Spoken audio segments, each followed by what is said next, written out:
வணக்கம் நண்பர்களே, அனைவருக்கும் இனிய வணக்கம். அனுபவம் அறிவின் முதிர்ச்சி, முதியோரை பேணும் நற்பேறு. முதியோரை பேண வேண்டும். ஏன் பேண வேண்டும்? இந்த கேள்விக்கான பதில் இந்த கதையில உங்களுக்கு கிடைக்கும். உங்களோட இணைந்திருப்பது குரல் வழியில் ரசூல் பீவி. வாங்க கதைக்குள்ள போகலாம். முன்னொரு காலத்தில் ஒரு மன்னன் தன் நாட்டில் உள்ள வேலை செய்ய முடியாத முதியோர்களை தூக்கி சென்று மலைப்பகுதியில் விட்டுவிட வேண்டும் என கடுமையான சட்டம் போட்டிருந்தான். இதனால் வயதானவர்களை பராமரிக்க வேண்டிய சுமை நாட்டு மக்களுக்கு இல்லை என்பது அரசனின் எண்ணம். அந்த சட்டம் நடைமுறையில் இருந்தபோது ஒரு தந்தையும் மகனும் ஒருவரிடம் ஒருவர் மிகுந்த அன்பு கொண்டவர்களாக விளங்கினர். நாளடைவில் அந்த தந்தை வேலை செய்ய இயலாத முதுமை பருவத்தை அடைந்தார். அதனால் அந்நாட்டின் சட்டப்படி அவரை மகன் மலைப்பகுதியில் கொண்டு விட்டுவிட வேண்டிய நிர்பந்தத்திற்கு ஆளானான். அந்த மகன் தந்தையை பிரிய அவனுக்கு மனமே வரவில்லை. எனினும் அரச தண்டனைக்கு பயந்து அவன் தன்னுடைய தந்தையை மலைப்பகுதிக்கு முதுகில் சுமந்து சென்றான். மலைப்பகுதியை அடைந்த போது அவனுடைய மனம் மிகவும் வருந்தியது. ஆதலால் அவன் தந்தையை தன்னுடனே அழைத்து கொண்டு திரும்பி வீட்டிற்கு வந்து விட்டான். வீட்டின் பின்பகுதியில் தந்தையை யாருக்கும் தெரியாமல் மறைத்து வைத்தான். மிகவும் ரகசியமாக அவருக்கு உணவளித்து வந்தான். ஒரு நாள் அரசன் தன் மக்களின் அறிவுத்திறனை சோதிக்க எண்ணி போட்டி ஒன்றை அறிவித்தான். சாம்பலால் திரிக்கப்பட்ட கயிற்றினை கொண்டு வர வேண்டும் என்பதே அப்போட்டியாகும். போட்டியை கேட்டதும் எல்லோருக்கும் சாம்பலால் எவ்வாறு கயிறு திரிக்க இயலும் என்று எண்ணினர். யாராலும் சாம்பல் கயிறு உருவாக்க முடியவில்லை. அரசனின் போட்டி பற்றி அறிந்த மகன் தன் தந்தையிடம் தெரிவித்தான். போட்டியை கேட்ட தந்தை மகனிடம் பெரிய தாம்பாளத்தில் கயிற்றினை முறுக்கி வைத்து அதனை எரிய செய்தால் சாம்பலால் திரித்த கயிறு கிடைக்கும் என்றார். மகனும் தந்தை கூறியபடி தாம்பாளத்தில் கயிற்றினை வைத்து எரித்தான். கயிறு எரிந்து சாம்பலான பின்பு அதே கயிறு வடிவில் இருந்தது. இதனை அரசனிடம் காண்பித்து பரிசினை பெற்றான். 1 மாதம் கழித்து அரசன் 2வது போட்டியை அறிவித்தான்.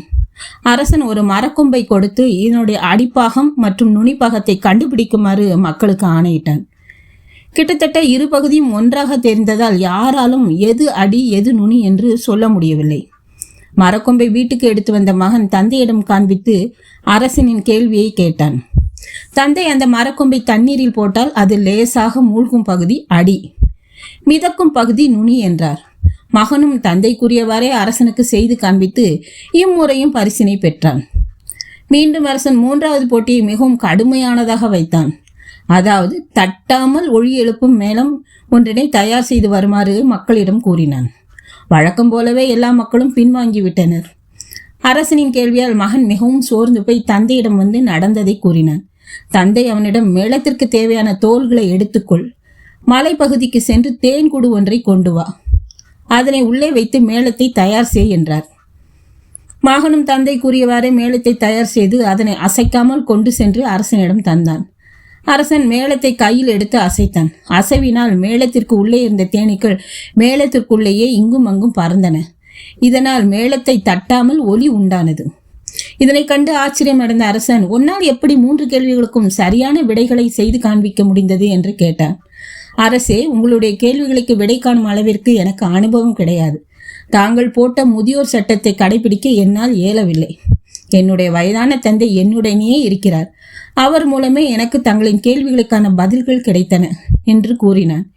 இளைஞனின் பதில் அரசனை நெகிழச் செய்தது. ஆகவும் சிக்கலான பிரச்சனைகளை தீர்வு செய்ய வயதானவர்களின் அனுபவம் உதவியாகவும் இருக்கும் என்பதை அரசன் உணர்ந்து கொண்டான். உடனே அவன் இனி வேலை செய்ய இயலாத வயதானவர்களை மலைப்பகுதிக்கு கொண்டு போய்விட தேவையில்லை என்று உத்தரவு போட்டான். அதன் முதல் வயதானவர்கள் தங்கள் கடைசி காலத்தை பிள்ளைகளுடன் மகிழ்ச்சியாக கழித்தனர். அனுபவ அறிவு என்பது என்றைக்கும் விலை மதிப்பில்லாதது. வயதான பெரியவர்கள் வீட்டில் இருப்பதே நமக்கு இறைவன் கொடுத்த வரம். நம்மை ஆளாக்கிய பெற்றோரின் வயதான காலத்தில் அவர்கள் நம்மோடு இருப்பதும் அவர்களை பராமரிப்பதும் நமக்கான கடமை மட்டுமல்ல, நமக்கு கிடைத்த வரம் என ஒவ்வொருவரும் உணர வேண்டும்.